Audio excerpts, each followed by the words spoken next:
Alright guys, so it is the next day and decided to stick this exhaust manifold on the front. Went to O'Reilly's now that it's, you know, daylight, and got some pieces.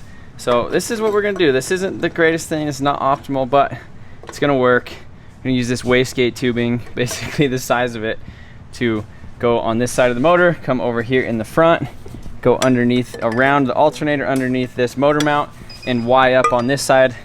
Just because that steering shaft is absolutely 100% in the way. You know, you should also Where's the, what else should I do, Dave? You should put a heater in the oil pan, just so it's extra hot. A heater in the oil pan, that's a great idea. See, I cut this last night for the steering shaft and it was still touching, so cancel. The steering shaft is literally in the way. Better? Go ahead. If you turboed it, you could just... I was actually... Hey Dave, you know what would be best? Oh! Guess what?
Let's check out this custom exhaust. Oh, buddy. You ready? This is great. That is it. You guys will see it when it's in the car, but this is great. This is some Trevi's Custom. Where's our Trevi's Custom shirts today? This is literally the epitome of Trevi's Custom. So if we weren't on such a time crunch right now, we would not be doing Oh, this. I know. Absolutely. Yeah, this is 100%. Just to make that very clear.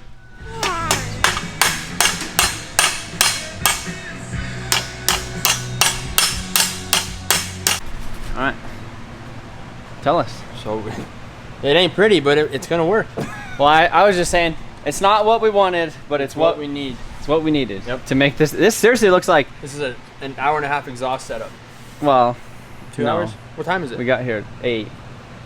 When we didn't get here at 8? Yeah, so it's a 4-hour exhaust setup is what it is. It should have been an hour and a half. We can do other stuff. Anyhow, this looks like what you would do to fix your RV exhaust on the side of the highway or something, to fix like your exhaust leak. And but this is our or this looks UZ. like something they did on Junkyard Wars about 10 years ago. Yeah. Well, that's us right now. Yeah. So again, this obviously we don't like this, but this is what has to happen in order to make this thing work. This stupid steering shaft was just literally in the whole way. So this thing is welded over here. Header works, goes down here in the front. If we ever want to turbo it, bam, right there. Ready to go, right? It looks amazing.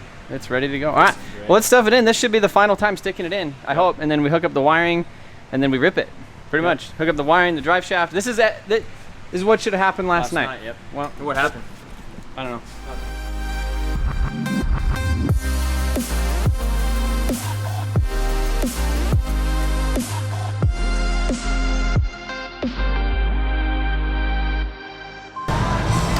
Alright, drive shaft's going back in. It's looking good. Yeah. Got the shifter. Actually, hey, let me do the shifter before we do the drive shaft.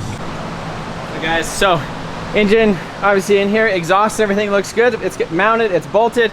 Transmission cross member is in. We need to make a custom power steering line. All right guys, so I just made a custom power steering line. Look at that thing, ready to go. We got the reservoir mounted right here. Power steering cooler up front. Now we need to wire it. All right guys, so I just wired this thing, pulled all the wires and everything inside. Over here, I have see the laptop ready to go. A little bit of a mess right now, but everything is pinned in over there to my little fuse box that I have. And we even got tachometer, all that type of stuff. So I got the starter hooked up. All I basically have to do now is turn the key. Well, actually turn this thing on. Turn the key. Also, we got the fuel hooked up. So over here we had this little adapter, made that to a 6 amp, used that Corvette fuel pressure regulator down there, and then now we have fuel.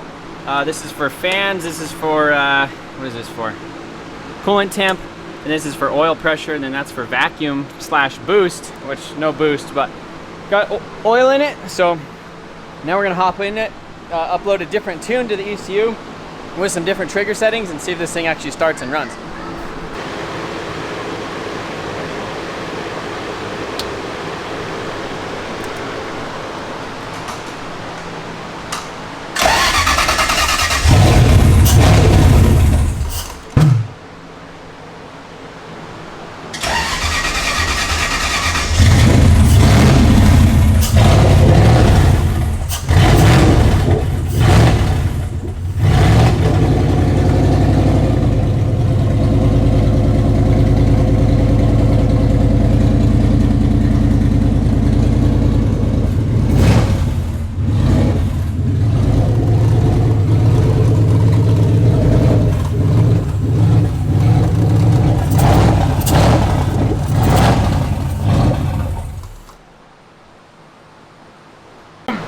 So we changed the trigger settings. Now it starts and runs. I just need to mess with the drive-by-wire stuff so that it knows. Because right now I don't think it has any settings, so I have to give it like 15% throttle for it to idle. And but it runs. It runs and it revs.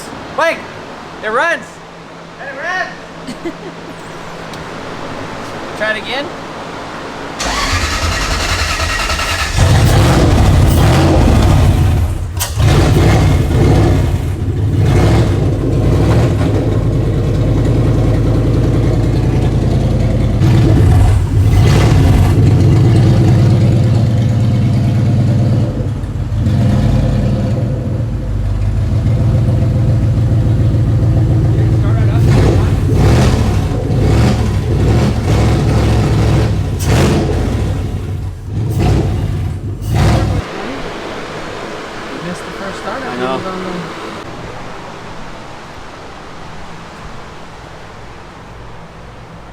What are you drawing? That's nice. What is that? My dad funny. It's your dad? Funny.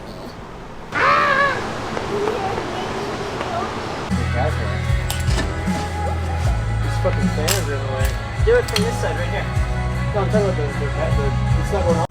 Hi guys, so it's been crazy to say the least, and we got radiator hoses. Went to the auto parts store, got some hoses. This is actually the one from the Junkyard. Got the radiator in it, got this hose. This one kind of works. This thing's an interesting cooling system. So it has these two heater hoses on the top, and then it has like these little bleeder valves. It's just kind of weird, but we looped those. That's going to be the highest point in the system, so we're probably going to have, hopefully not, I mean, as long as we get those bled, yeah, should kind of be okay. Let's see, everything runs. We got the drive shaft in, we got the shifter in, Oil in the transmission. oil's in the transmission, we got fluid in the power steering rack. Basically just bleeding this and then figuring out the clutch, which I'm having an issue with the little thing with that, but some exhaust, and then got to swap the battery in it. So many things, but it's coming along. It's, I mean, literally, it is so freaking close. But this is where I wanted to be last night. At like the end of last night's video, this is where I wanted to be, not right now. So, all right. So some weird news with the clutch system and all that stuff that's in here. The disc was really thick, like the springs and stuff for the disc. So if it's on the lift, pushing the clutch is all the way in, and technically it's it's moving, like the wheels and tires. And if I pull the e-brake with the clutch in, like clutch is all the way in, pushed all the way in.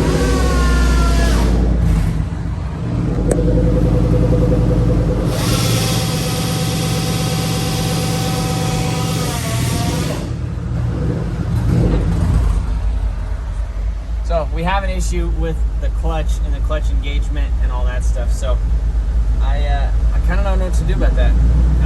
It's also not running the greatest. Like if you rev it,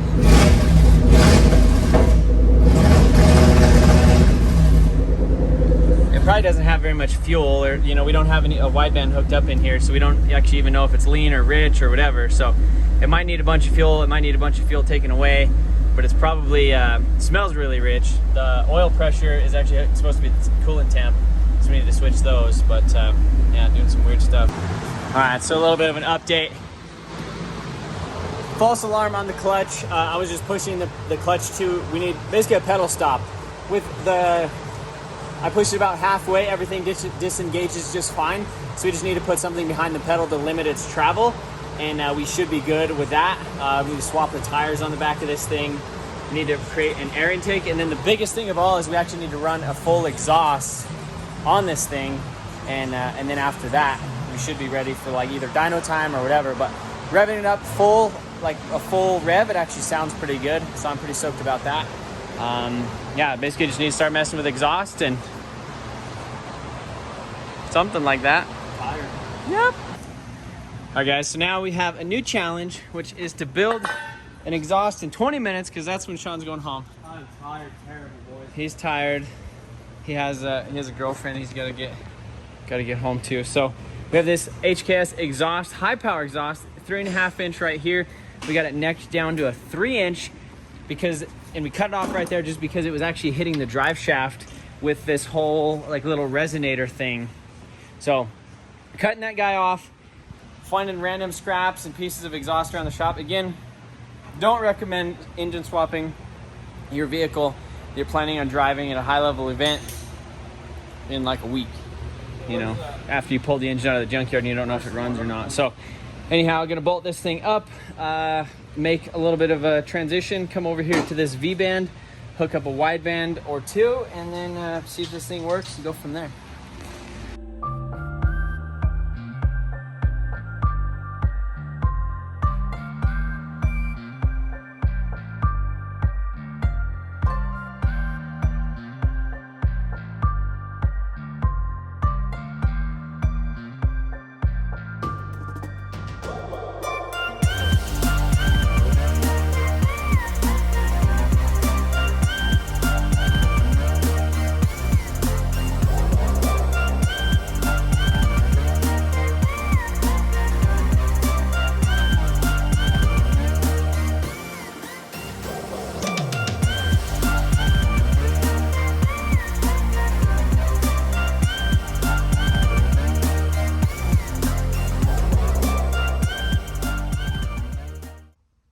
All right, guys, so got the exhaust all finalized, 100% done. You can see we have interesting looking header that comes around the front of the motor engine. A little bit of a flex tube exhaust right there coming underneath the motor mount. Splits into a beautiful Y pipe that Sean custom fabricated right here into another beautiful 3 inch to a V-band to a nice, actually pretty nice piece of stainless. We have the wideband right here at the top. This goes back to some kind of rusty looking S2000 exhaust that was from Ty's S2000 from a long time ago. You can see this wideband bung actually needed to be the other way. Right, you know, obviously just reversed it because there's a longer piece. This is that 3.5 inch section. Comes back, but it kind of necks down to 3 inch right here. So I kind of took advantage of that and then used that as a wobble. So now we have a drive shaft, we have a shifter, we have transmission cross member, we have a clutch, we have fuel lines, we have a full exhaust because this thing is freaking stupid loud. And so yeah, now I think the only thing we should probably do is probably change these tires real quick, or at least cut the cords off them so that way I can take this thing for a quick little drive down the road. obviously start this thing up, see what this exhaust sounds like. Need to fabricate an intake still. All right, guys, let's crank this thing up. See what she sounds like. Cage life.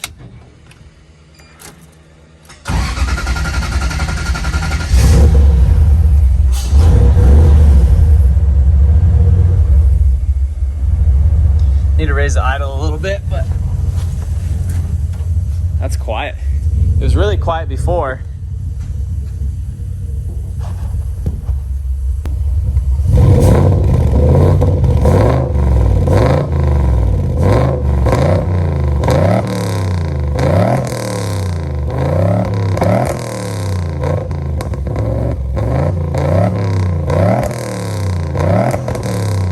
Exhaust definitely sounds a little bit different.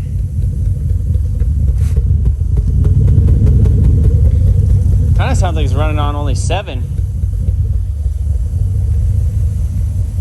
Has a little bit of a thump to it, so we'll have to double check and see if it was this guy.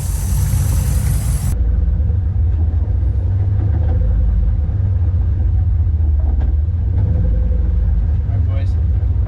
It's the first time this thing is pulled out of the shop under its own power. 3 freaking years. Midnight, pretty much.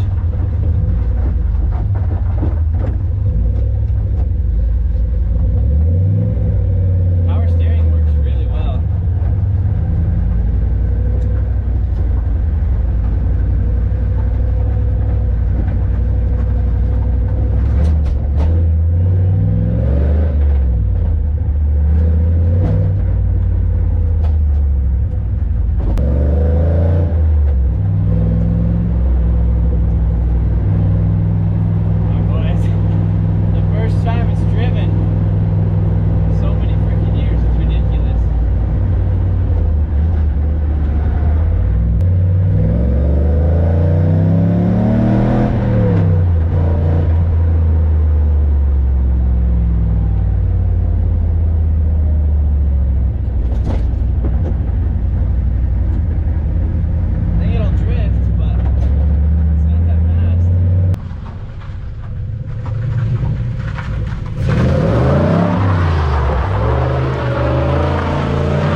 Alright guys, so that is that's the car. The alternator is like maintaining around like 11.7 volts or 11.8 volts, somewhere in there. So something's up with the alternator not charging correctly. It sounds a little odd. The exhaust sounds a little odd. I'm wondering if that's because of that whole exhaust situation that we made, but it does feel like there's some sort of like a little bit of like a thump to it. So I don't know if that is I pulled in all the ignition coils and I pulled all the injectors, and as you pull the injectors, you could hear a noticeable change in the engine, and you could hear it kind of start thumping a little bit more. So I don't know, maybe it's that one cylinder that's down a little bit more on compression. Probably check the compression in the morning, but yeah, that was the first drive, first little donut in it, and these tires are on complete cords.